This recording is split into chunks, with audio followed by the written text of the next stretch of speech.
Bonsoir et bienvenue sur Amacool TV.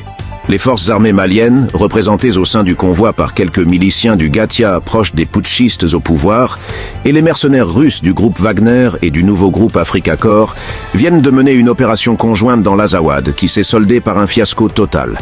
Minée de l'intérieur par des divergences, la relation entre les militaires maliens et les mercenaires russes connaît des turbulences extrêmes depuis ce nouvel échec des mercenaires russes sur le sol azawadien. Côté russe, les mercenaires critiquent ouvertement les militaires maliens au moyen de leur chaîne Telegram.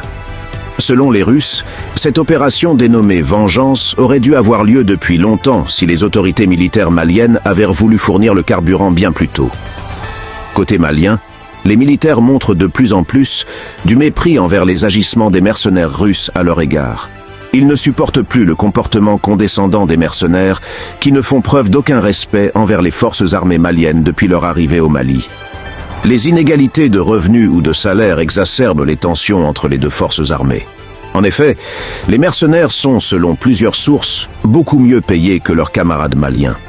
Les mercenaires coûtent 4, voire 5 millions de francs CFA par combattant aux contribuables maliens, contre environ seulement 200 000 par élément des forces armées maliennes.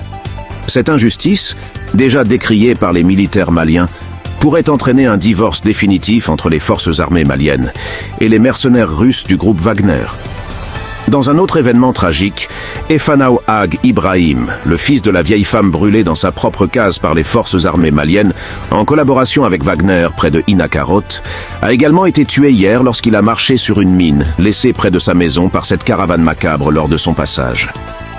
Aujourd'hui, 11 octobre, le village de Tondidarou près de Nianfouké dans la région de Tombouctou a été le théâtre des pillages et de vols perpétrés par les mercenaires Wagner et leurs supplétifs maliens. Des rapports alarmants font état de biens publics emportés et des habitations civiles saccagées. Il est important de souligner que ce village est essentiellement habité par les communautés Peul et Touareg. Cette nouvelle violence illustre le caractère ethnique des opérations conjointes de l'armée malienne et de Wagner dans l'Azawad. Merci de nous avoir suivis et à très bientôt.